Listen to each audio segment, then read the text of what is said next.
Assalamualaikum warahmatullahi wabarakatuh.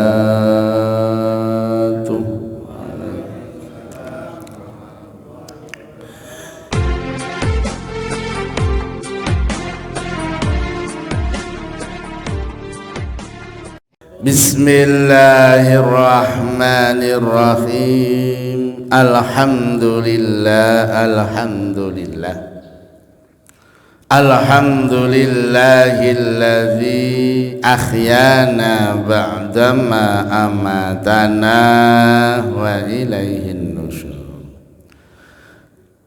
Qala al-hukama man i'tasama fi aqlihi dhallah wa man istaghna bimalihi qallah wa man azza bimakhluqin dhallah. Wa qala Rasulullah sallallahu alaihi wasallam laisal ghina an kasratil aradhi walakinna ghinan nafsi. Al hadis au kama. Bapak Ibu jamaah subuh rahimakumullah. Setiap manusia yang berakal sehat, yang taklif mukallaf, pasti menginginkan dia hidup itu kaya. Dia pasti menginginkan hidup itu mulia. Rata-rata setiap manusia pasti menginginkan hidupnya kepingin kaya, hidupnya kepingin mulia, dan hidupnya kepingin di jalan yang benar. Tapi banyak manusia yang tidak tahu jalan mana yang harus dilalui supaya dia bisa kaya, supaya dia bisa mulia di hadapan Allah itu. Maka ahli hikmah menyimpulkan dari beberapa hadis Nabi, manik tasoma bi aklihi dhallah. Barang siapa yang berpegang teguh pada akalnya, niscaya dia dhallah, sesat. Jadi dalam tubuh manusia itu ada akal, ada hati, ada anggota tubuh. Kalau manusia dalam hidup itu semuanya menggunakan akalnya, pasti dia akan sesat, karena akal itu ingin menang sendiri. Terus dengan apa supaya hidup itu lurus? Maka akal itu harus dikendalikan oleh hatinya, karena hati manusia tidak pernah bohong. Nah, dalam istilah kita, kalau ingin meyakinkan maka dia ngomong, tanyakan pada hati nuranimu. Nah ini bukan tanyakan pada akalmu, karena akal itu sangat dominan bujui, ingin menang, egois dan seterusnya. Barang siapa yang berpegang teguh pada akalnya, dhallah, dia akan sesat. Kalau ingin dia itu selamat dan lurus, berpegang teguhlah kepada suara hatinya, pasti benar. Ini yang pertama. Yang kedua, wa man istaghla bimalihi qallah. Barang siapa yang ingin kaya dengan hartanya, qallah, pasti dia akan kurang.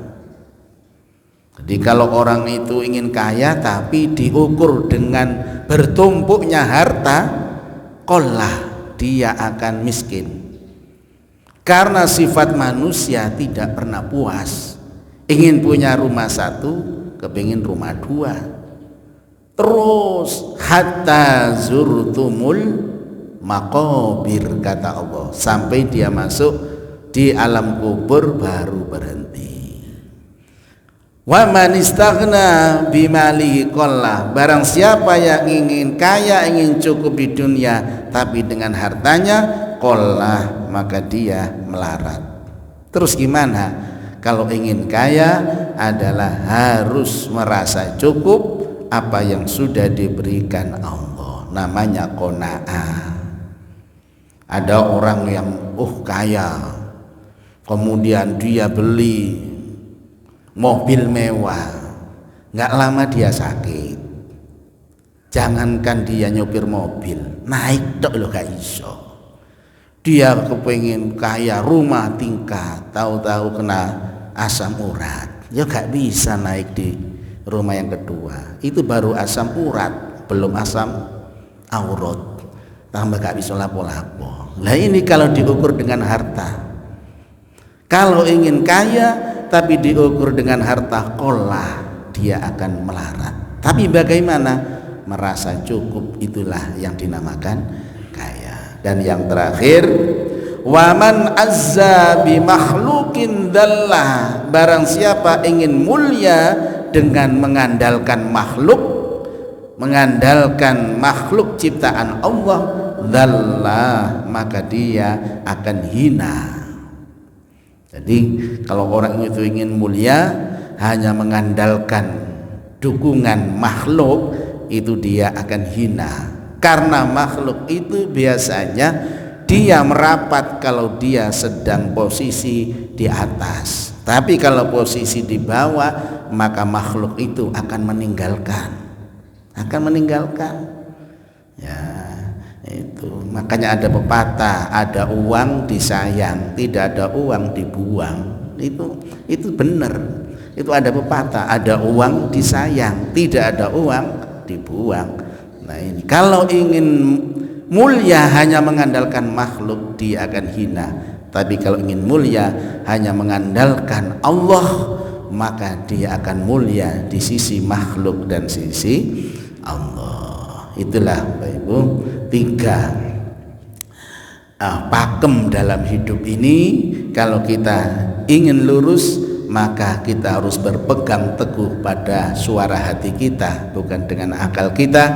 Kalau kita ingin cukup, ingin kaya, jangan mengandalkan bertumpunya harta pangkat, tapi kita merasa cukup apa yang sudah diberikan Allah. Kalau kita ingin mulia, jangan mengandalkan makhluk, tapi bersandarlah kepada Allah Subhanahu wa ta'ala. Demikian kajian pagi ini. Mari kita kaji kita dengan doa kafaratul majlis. Subhanakallahumma wa bihamdika asyhadu an la ilaha illa anta astaghfiruka wa atubu ilaik. Alhamdulillahi rabbil alamin. Alhamdulillahi rabbil alamin. Alhamdulillahi rabbil alamin. Assalamualaikum warahmatullahi wabarakatuh.